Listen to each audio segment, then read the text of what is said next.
Hey everyone, today on People Now, a couple think they're adopting an 8-year-old child, but now allege that girl is a con artist who's actually an adult woman. Dr. Phil has the jaw-dropping first interview with the woman at the center of it all. Ariana Grande reflects on her eventful and emotional year. We'll tell you what she's saying. Let me guess, you're from LA? New York. Rob Lowe and Kristen Davis tell us all about getting into the holiday spirit for their new movie, Holiday in the Wild. Plus, a year after retiring from racing, Danica Patrick keeping busy with her pretty intense podcast. She's had some amazing guests, but will her boyfriend Aaron Rodgers make the roster? We're talking about all of that and more live today on People Now. Let's go.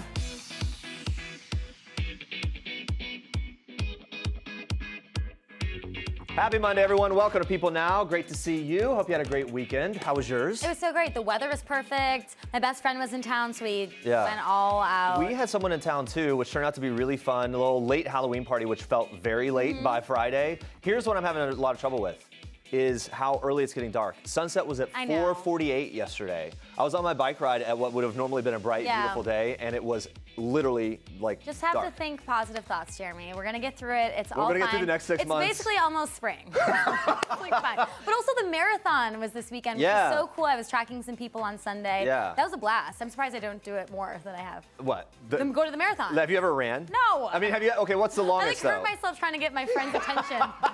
Like running 100 yards, No, like, I hey, was just running around the corner because I missed him the first time, and I like re-pulled my hamstring.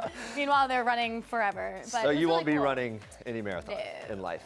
Anyway, let's talk about this. We got a lot to cover in today's show. Here's what you need to know, what's trending today. A member of the K-pop group BTS has admitted fault in a minor car accident this weekend. Jungkook was involved in that accident while driving in Seoul on Saturday, November 2nd. His management company, Big Hit Entertainment, has since released a statement that reads in part, quote, both the victim and Jungkook did not sustain any major injuries. In that statement, they add, the scene of the accident was resolved and police questioning was completed according to the due process. An amicable settlement was made with the victim afterwards. That was their statement, and that statement goes on to apologize to the victim and also to fans for any concern that was caused. Fans on Twitter, of course, quick to comment on the situation. One BTS superfan writing, seeing Jungkook in a car crash, then realizing everyone is okay. Obviously, they're very relieved. A lot of fans are praising Jungkook for owning up to his mistake. One of them writing in part, he never uses his power, money, and fame to cover his mess. So like the honesty there. The weekend didn't end on a bad note for the group. BTS took home 3 awards at the MTV Europe Music Awards in Spain, including Best Group, Best Live, and Biggest Fans. Anyone surprised by that? I'm not. They are just killing it globally. Let's talk about this, guys. A very bizarre story a lot of us have been chatting about. The girl at the center of one of the most bizarre news stories in recent memory breaks her silence this week, speaking for the first time about her ordeal to Dr. Phil McGraw. Ukrainian adoptee Natalia Grace Barnett sat down with him for a segment that airs on Dr. Phil on Thursday, November 7th. Take a look at this exclusive clip. Was this adopted Ukrainian orphan Are you a 33-year-old scam artist? masquerading as a 6-year-old child? Christine Barnett tells us the girl she adopted was no child at all, but a fraud who tried to kill her family. She's painted you as an evil dwarf that's going to poison their coffee or stab them in their sleep. Natalia would simply tell us, I'm trying to kill the boys. Now, They say you scammed them, lied about your age, and terrorized them. for the first time, It's not true at all. she speaks out. I just wanted people to hear my side. Why did they want to get rid of you so badly?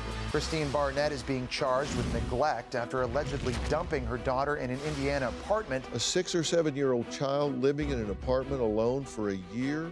That's just not believable to me. The Dr. Phil exclusive. I guess it comes down to whether or not you are an evil psychopath demon child that's come over here to murder everybody. Dr. Phil has a way with words there. We should note Natalia has a form of dwarfism. It's called spondyloepiphyseal. The adoptive father, Michael Barnett, recently told Good Morning America he and his wife now think Natalia may be as old as 33. Michael even alleged that Natalia was trying to harm his family, such as placing, quote, clear thumbtacks on the stairs face up so that when we would walk up the stairs, we would be stepping on thumbtacks and injure ourselves. That was his quote. The interview with Dr. Phil is Natalia's first since the story first made national headlines in September. In the preview clip, Dr. Phil challenges Natalia on the claims that her adoptive parents have made against her, as Natalia tells him that she wants to get her side of the story out there. Natalia's former adoptive parents have been charged with neglecting a dependent. It's such a bizarre story. And Andrea, you and I have been talking about this. It's one of those things that does make you think of like a horror film. I can't really wrap my head around what's going on in this Right. story because it's so creepy and makes me feel so weird. The tax? The That tax allegation is is the worst. I know. pretty severe. Yeah, especially if she is a 33-year-old woman. It's one of those things when you first hear the details of the allegations and the stories on both sides, you know that someone, either the parents or her, are being incredibly cruel and incredibly kind of like, I don't know, just wild in what they're proposing, what they're alleging, what It they're is so doing. frightening. Anyway, so Yeah. guys, I cannot wait to watch the entirety of this Same. interview, and you can too. Check your local listings for airtimes for Dr. Phil. Now we move on to this. Watch.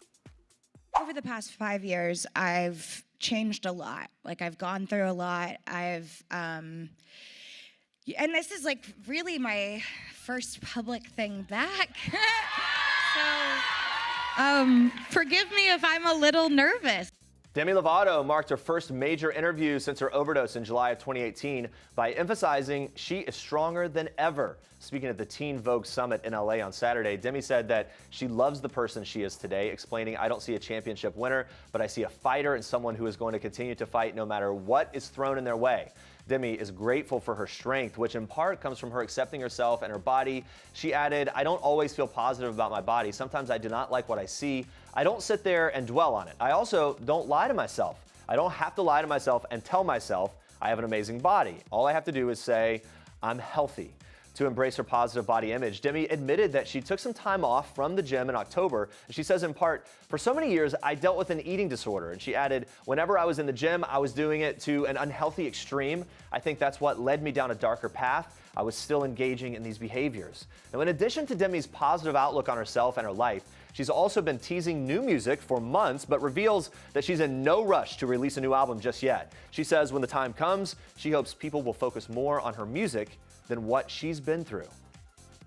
I just want people to remember that I'm a singer.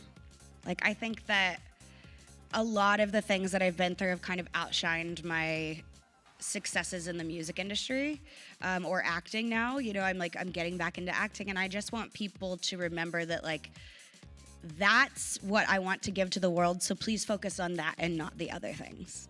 Wow, glad she's doing well and Yeah, getting her. she seems to be doing great. Yeah. After everything she's been through, she's also been hanging out with the Bachelor people, so I've seen them kind of pop up. That's right. Yeah, she's popped up on her Instagram even saw her stories. wasn't she at, she was at the Bachelor finale and all that stuff, the Bachelor Paradise Seems stuff? like she's having a lot of fun. She's out there. All right, glad she's doing well. Sunday, guys, was the 1-year anniversary of this song. Listen. Ariana Grande, grateful, posting several tweets reflecting on what a year it's been for the singer, telling her fans and followers, "Happy birthday, thank you, next. Can't believe I've spent more time alone this year than I have in my life. I can't believe how many sessions with my therapist I've had, how many times I've sung this song, how much I've learned and healed, and how much I still have to learn and heal." The song was, of course, a massive hit, released after the very public breakup with Pete Davidson, which followed the tragic death of her longtime boyfriend, Mac Miller. Ariana goes on to say that it's been a productive, emotional, and wild year, and her heart feels good. Ariana's next big project just dropped November 1st, the Charlie's Angels soundtrack, which she executive produced. Grande's still on tour, and we, of course, are thankful for her, and we're thankful for that song. Glad to hear she's doing well. Watch this. What do you think? They deserve a slot? I don't like 3 guitars. God damn it, Jackie, you have got to widen your basis for criticism. Is it good music? Are they entertaining? That's how you judge like this. Hey, I told you when I started working here, I didn't like music. Look, I'm gonna be branching out in my life. I need somebody to pick up the slack around here. You have got to develop some taste. Now look up there and tell me what you think. I like dog acts. The Marvelous Mrs. Maisel star Brian Tarantina passed away over the weekend at age 60. Brian Tarantina played Jackie, the MC of the comedy club The Gaslight, where Rachel Brosnahan's Midge Maisel performed. And hours after the news of his death, the show released a statement on behalf of the cast and crew on Twitter, writing in part, "The Gaslight won't be the same without you. Thank you, Brian Tarantina, for sharing in all of the laughs." And co-star Rachel Brosnahan also paid her respects on Instagram, writing in part, "He was hilarious and talented and kind and an all-around golden bleeping weirdo. Our family of weirds won't be the same without him." Alex Borstein also remembered Tarantina in her character's unique, endearing way, writing in part in a profanity-filled post, "Thought you'd be the very last one to leave me," adding a broken heart emoji at the end. A rep for Tarantina told People over the weekend that Brian had been ill lately. He was recently in the hospital and was in the process of recuperating from what they believe to be a heart-related issue. On Saturday, People confirmed the actor was found dead at about 12:40 a.m. when the New York Police Department received a call about an unconscious person in a Manhattan apartment. Authorities arrived at the scene to discover Tarantina lying on his couch. Emergency medical services responded and officially pronounced him dead. The New York City Medical Examiner's Office will determine his official cause of death. This is really sad. I was actually in a scene with him on Marvelous Mrs. Maisel, and he was so hilarious and wonderful and thoughtful, and I was really sad to hear this. Yeah, it's interesting to get that perspective, even from just a quick interaction. Yeah. It's right in line with He left a great impression on Yeah. me because he was in the scene and was really funny, and I actually ran into him a couple times on the street after that, and he always remembered me. Yeah. So it was really sad news, and our thoughts are with his family and his friends. And the rest of the cast, who obviously are really feeling it as they knew him so well. And Andrea, you have more for us in Star Treks. Yes, I do. We are kicking off Star Treks today with the latest celebrity to join the social media world. Joe Giudice has officially joined Instagram. On Thursday, the Real Housewives of New Jersey star went public with his page and wasted no time documenting his very busy weekend. Now, Joe is living in his grandmother's home in Salerno, Italy, as he awaits the final appeal in his deportation ruling. He spent Saturday night at dinner with family friends and his wife Teresa's father. Joe posted this photo of the group dinner with the caption, "Always a full table."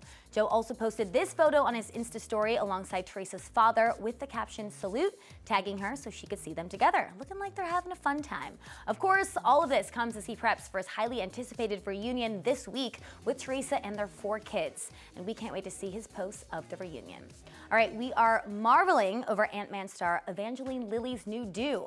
On Sunday, Evangeline shared a photo of herself on Instagram with a shaved head, capturing the picture.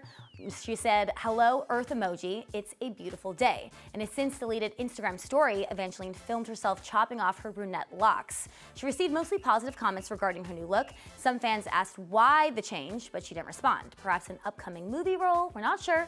Evangeline first rose to fame on the hit ABC series Lost. She's since made a name for herself in the blockbuster hits like The Hobbit and Ant-Man. And she's recently been cast in the upcoming murder mystery miniseries Albedo. A release date hasn't been set yet, and her rom-com Happy Life is currently in pre-production. She's a lot going on, and we're liking the new do. Those are your Star Treks for today. All right, stay with us. Kristen Davis reveals the similarities between working with Rob Lowe and working with his son John Lowe on the new Netflix movie Holiday in the Wild. Plus, Danica Patrick might have retired from racing, but she's not slowing down anytime soon. She'll join us live with what she is up to now, including her podcast. Stick around. All right, Kim Kardashian West has some new fitness goals to conquer. Now, Kim hit the gym over the weekend with her personal trainer and revealed to fans that she's trying to lose the weight that she's gained over the course of the last year. In a video posted to her Instagram story on Saturday, Kim says, quote, "Sometimes we fall off and sometimes you really gotta get it together.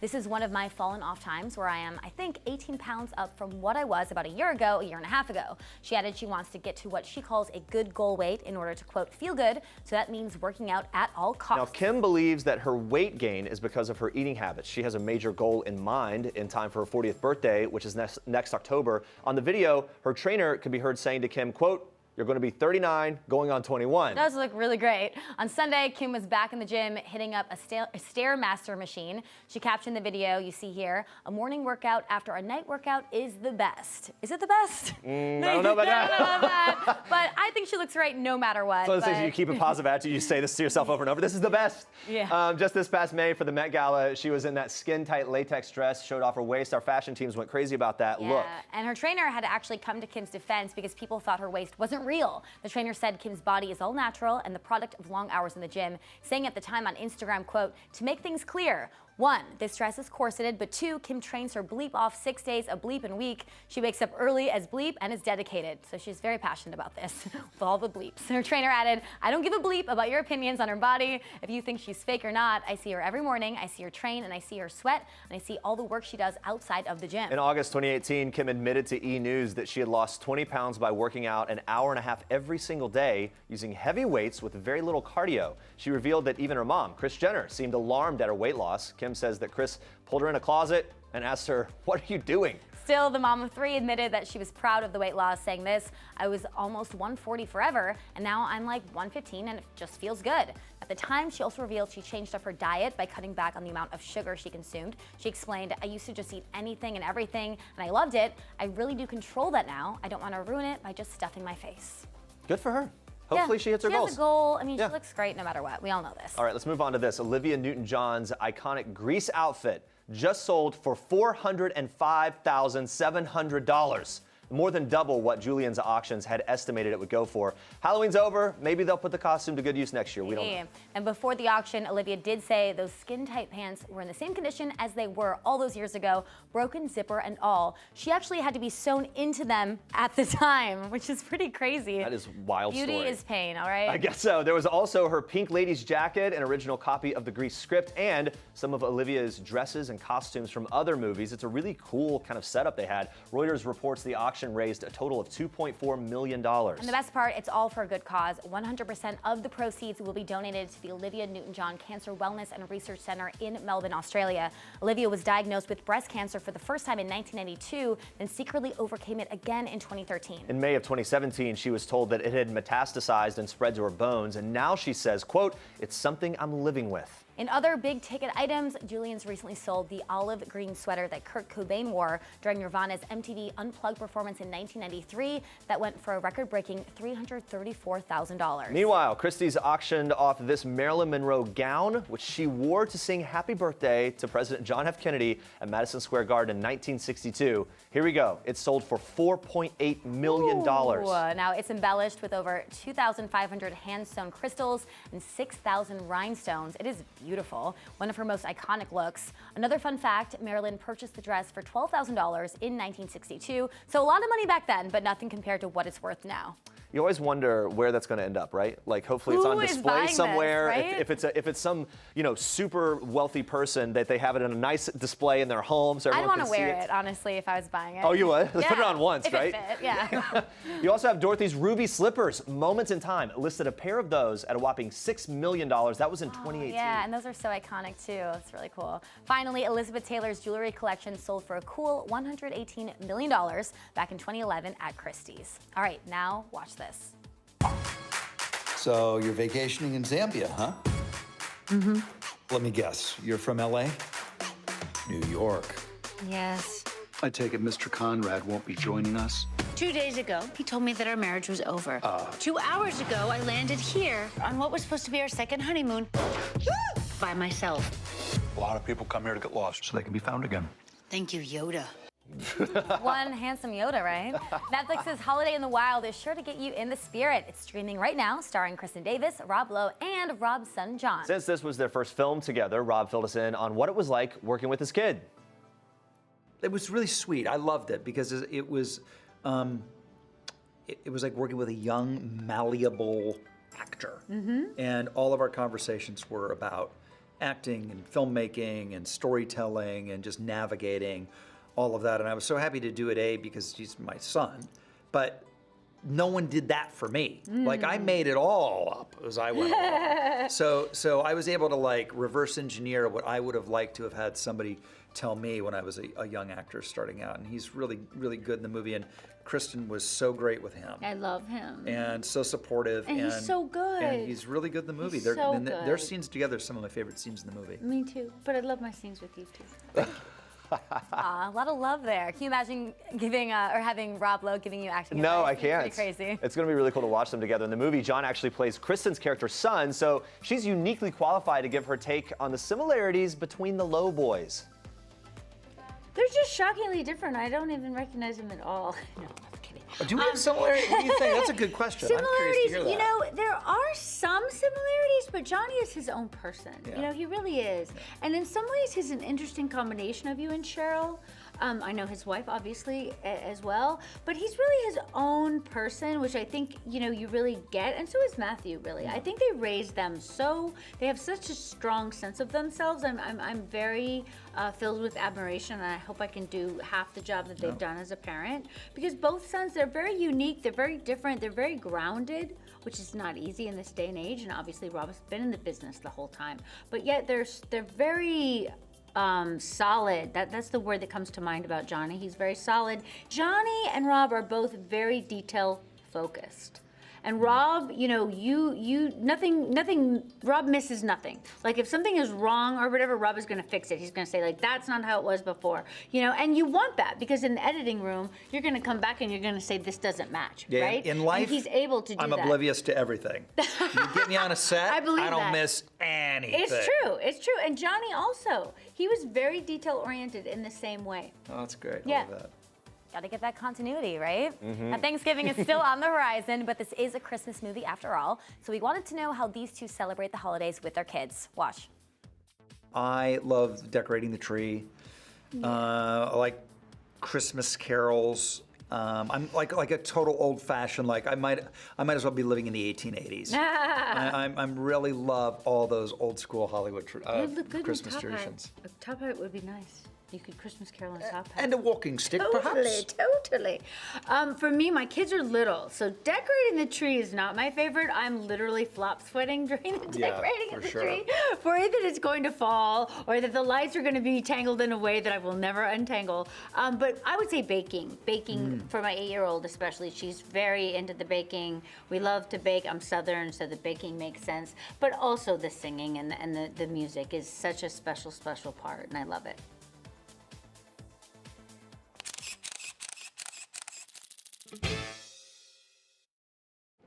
This case was very suspicious to me. From the crime scene, from the cars, from the keys, to the clothes, to the cigarettes, to the jewelry, there was no doubt that something was amiss. After detectives take over, they quickly realize their investigation is already at an extreme disadvantage. At least 10 people have been in and out of Cheryl and Susie's home during the first day. People Magazine Investigates is back for season 4. In the premiere, we're taking a closer look at the Springfield 3. On June 6, 1992, Stacy McCall and Susie Streeter were out celebrating their high school graduation in Springfield, Missouri. By morning, the teens were missing, along with Susie's mother, Cheryl Levitt. The case leads police on a nationwide search as they work to solve this baffling mystery. You can learn more when season 4 of People Magazine Investigates premieres tonight at 10 p.m. Eastern on Investigation Discovery. Now watch this. Most humans who could ever exist never will. I think I've heard you say it. There's been more humans that have not come into existence than do exist. By far. And so the fact that you exist at all is against stupefying odds of who gets born and who does not. Any moment you spend squandering those moments you are alive does disrespect to all those who will never even be born. Mind blown. Very fascinating stuff. Here to talk about these pretty intense interviews is the Pretty Intense podcast host, Danica Patrick. Welcome. You just were kind of miming him there. Yeah, and Neil deGrasse Tyson is one of those like... Yeah.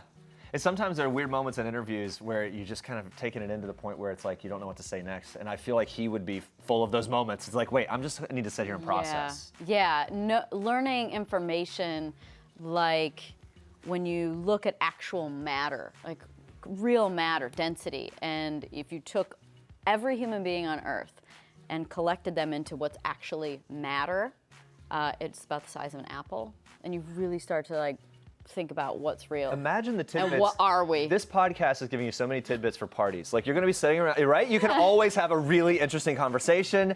Let's talk about this. Halloween last Thursday, you and your boyfriend Aaron Rodgers crushed it. We saw on the gram Napoleon Dynamite themed costumes. We just went from I know, Neil deGrasse. the universe to Halloween. No, this is what we're all here for, right? The matter has come together to create human beings, and boom, we get to have fun nights like this. Look at that. Well, yeah, I mean that's why it's fun to come on and we can talk about this kind of stuff, but then it's also the hope that you'll go to the show and listen to all this other information. Right. It's all part of reality too, which having fun at Halloween is part of reality, but also what the heck are we is part of reality. So yeah, we had a Halloween party and we were from Napoleon Dynamite, and I was Deb. Deb. How'd you land on Napoleon? Go to every picture I took, I stayed in character. Yeah, how'd you land on Napoleon Dynamite? You guys huge fans? It was doable. Okay, yeah. I mean, it was like a, last minute run to Target for whatever we needed to put the look together. So I found the fanny pack. I actually got an extra fanny pack because I love them. Okay. And much against Aaron's recommendation of like, no, you can never wear a fanny pack, I said, I don't care. No, fanny I packs love are fanny back packs. in style, and they're very They're practical. so functional. I'm on Aaron's team here, though. Yeah, I don't same. love it. I don't care. I mean, I don't. No, I was saying I'm on her side. I'm on Aaron's. I don't love them. Yeah. Well, you know what? We like Add that them, to the and- negative side. Because, it's not going away. I bet a lot of people are wondering, are you going to bring Aaron onto the podcast? Yeah. He said he'd do it. So I'm actually a little bit nervous. Just where do you go with it? And obviously I know him so well. So it's like, okay, where do we go with the conversation? What do you want to talk about? What do you not want to talk about? But more than anything, he's so intelligent that he would expect me to be prepared, just like as if I was any other guest. So needing to know my stuff, being just having a concise, clear view of how I want the episode to go. I feel like he would, he wants that. It's so he funny, loves though. the deep conversations and he loves intelligent people. Yeah, it's so funny though that you'd be more nervous for him, but I get it. When you're closer with that person, there's more pressure because you just don't want to let them down. And you don't know where to start and where to end or where to go or where to fit. My dad, my sister, him, anybody that I know really well, it's like, gosh, I don't even know. I don't really know where to start. It seems like it would be an open book conversation between you two. Would anything be off limits for him? Yeah, of course. I mean, if you guys are in a relationship, are there things that are going to be off limits to talk about but in you go on a public? podcast. I would think so. But you go on a podcast and you just kind of get it out there. Yeah, because nobody listens to that. It's not out there. I mean, that's just rational. Yeah, okay, it makes sense. Football season in full swing, obviously. He's out and about doing his stuff as an NFL player. How does that work out for your relationship? How does that change it in terms of the day-to-day, the week-to-week? Do you travel around or? I mean, he's only usually gone for one night when it's an away game, and then I feel like it's to be dating an athlete. It's really nice to have them be in football because they don't have, let's say, a baseball player has 5 away games and they're home for 5 and then 5. Like he's only gone for one night on the away game, sometimes 2. So when they go to all the way to the West Coast, sometimes it's 2. So it's good. I mean, he goes to work all day, every day. Like goes to the stadium and does his workouts, his meetings, his practices, his walkthroughs. I mean, it's like, it's not a normal job, but he does go to work during the day. Yeah. And I go work out and do my work at home and, live the choice retired life. I will say, we're going to get back to the podcast. I will say I love the Green Bay connection because I'm from Wisconsin. Oh, really? So, yeah, so definitely. Were you born in fan. Wisconsin? Yes, born and raised in wow. Wisconsin. Wow, are you a Packer fan then? Yes. Okay. Have to. If you're from Wisconsin, you have to. It is. It's like, it's definitely part of your DNA. Yeah, it's I was actually born in Wisconsin. Oh, my gosh. So I was born in Beloit, Wisconsin, but I grew up in South Beloit, Illinois, so we were right on the border. So I grew up a mile and a half from the border of Wisconsin in Illinois my whole life. Yeah. So I do feel like that gives me some credibility in the state. She's got 5 cheese hats in the dressing room. It's kind of crazy. We do at home too. That's amazing. All right, let's get back to your podcast though. So you've been a guest on many talk shows. Yeah. So now, being in the hot seat, being the host, how does that change things? It's harder. Your jobs are harder than being interviewed. I don't have to think before you ask me a question or before I come on your show. But when you are going to interview someone else, you need to be prepared. It's especially coming from that world of being interviewed so many times in my life.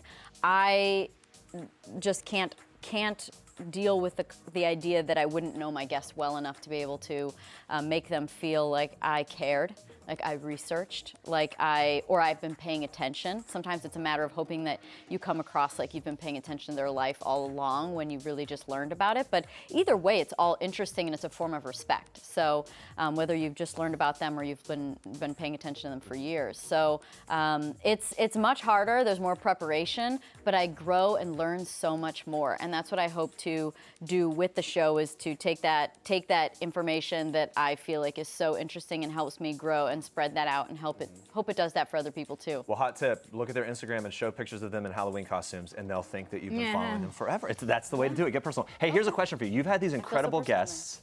You've had incredible guests so far, more to come, but who has surprised you the most thus far? Wow. You know, it hasn't come out yet, but John Paul DeJoria, who started Paul Mitchell and Patron, Wow, okay. Our conversation was like nothing like I expected. So that was probably my most shocking, which hasn't, in what way? hasn't What do come you mean? out yet. Not like you We just talked about a lot of really out there things, like aliens and stuff. And it was like a bizarre it was a fantastic conversation, but it surprised me the most. But I mean, I have to say that I probably learned the most from another guy named Zach Bush, who's a doctor. That was probably the most educational show I've done, which hasn't come out yet. But I mean, I had so much fun with Neil deGrasse Tyson. It just went on and on. I mean, it was like an hour and a half, so it was a lot of fun and very interesting. And he is such a great presence on camera. You know, he starts like this and then relates it to you so you can understand. Pulls you in, doesn't it? The universe. Do you have someone that you're most nervous for or maybe starstruck by? I'm most nervous to interview Aaron. Yeah. That's just That true. really Like is it, I just yeah. want it to be, I put a lot of pressure on myself for each interview to be amazing. Like I want every interview to be, I want you to feel it and I want you to learn something and go, wow, that was amazing, and not have it just be okay. Yeah. And so I put pressure on myself for that to be the case. But Aaron makes me nervous just because I don't know where to start, and he's also so smart that I wanna keep up with that. You know? What's an ideal date night for the two of you look like? Date night's going out to dinner. He drives. I know you're probably gonna ask that. He It wasn't, but he drives it. Yep. And then so like night out, eat, and then I mean, are you or him more of like, hey, let's stay home, Netflix and chill, and eat at home, or go out? Who's more of the like go out person? I'm not a Netflix and chill. I didn't even get Netflix until a few years ago. So the whole Netflix and chill thing, I actually was doing an appearance for a sponsor, and somebody asked me a question about Netflix and chill, and I was like, well, I mean, I like to chill out, and I don't even have Netflix, and I had no idea what they meant. Yeah, right. So Netflix and chill has never been part of my world. Yeah. But I would say we both are very on the same page about how often we like to get out. We love to have home-cooked food. I love to cook, and he likes my cooking, thank goodness. Okay, it worked out, yeah. And we have a lot of amazing wine at home, so it's nice to sometimes just sit down and have a home-cooked meal and some wine. But at the end of the day, based on him being so repetitive of going to the stadium, coming home, it's nice. And then with the winters in Wisconsin, you get sort of closed in a lot. Yeah. So just getting out of the house to go somewhere else, getting dressed in something other than sweatpants and a sweatshirt is just nice to do. Can we just say this, that when you have him on the podcast, these types of stories will be great. Yeah. Like, I would love to hear you guys talk about these types of nights. Okay. Days and things. We were going to talk about aliens and astrology, but Well, that too. Okay. I want to talk about this. So it's been about a year since you retired from racing. What do you miss the most about it? I mean, I think that if I were to pick something that I miss the most,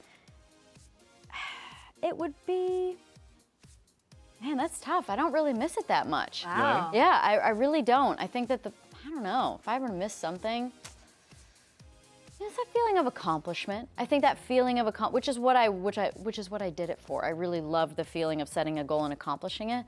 So to accomplish great things on a big stage was a good feeling. I had this imagination that every other endeavor I took on was just going to be at the same level as racing was for me, but they're not. They're brand new companies. They need to create a following. You need to learn how to be trustworthy to people and believe in your product or your story or your show or whatever it is. So, they take some effort to build back up again. So, I think that, on some level, the ego misses the stage a little bit, but Really it's good okay. to be done with that phase. Yeah, I feel really good. I mean, it was a choice. So, if I wasn't forced out, so I feel like that also helps me feel better about it all. In my mind, from my perspective, doing that would be such a rush every time. I'm sure for you it became like the baseline, right? This is what you do. Mm-hmm. What do you do now to find that rush or something similar? You know what? I've started to drive a lot faster on the road. Well, I'm not surprised to hear that. You have no other outlet to get it out of your system, right? I really have like, so I did a two-seater ride in Sonoma at the racetrack in California, in Northern California, and I gave away, it was a part of an auction item that I was doing in Napa called Auction Napa Valley. They raise like $15 million every year. So part of it was a ride along with me. And so when I did that, and I got in not like an open wheel race car, but a legit car with slick tires and everything, and I was like, oh, that was pretty fun, actually. So since I've come back from that a couple months ago, I feel like I've been driving a little faster on the road. And the idea of like setting up a corner, apaxing, driving over curbs. And you're just going to the grocery store. Yeah, exactly. And now they're everywhere in the car. Yeah, wow.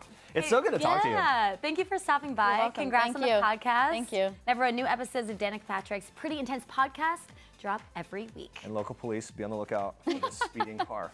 Coming up tomorrow, we're joined live by the cast of High School Musical, the series. Plus, Keegan-Michael Key, Adam Devine, and Alana Glazer test out their Dr. Seuss rhyming skills in honor of their new Netflix series, Green Eggs and Ham. Thanks for watching. For now, we leave you with one last thing from David Boehlke. Bye. Bye, guys. Hi, my name is David Boehlke, and this is my one last thing. The last moment of bliss was probably this weekend when my son woke up and he said to his sister, I just need one hug, and they hugged for like 30 seconds, and it never happens, and it was a moment of bliss in my life. The last song stuck in my head was from my children that they're learning on the piano. I don't even know what the song is. Once I was 7 years old, nonstop, in my head, on loop, all day long. Once I was 7 years old. And my last date night was probably my anniversary. Neil and I went to the Springfield market in Massachusetts, as one does for your 5 years, and bought a bunch of stuff for the house.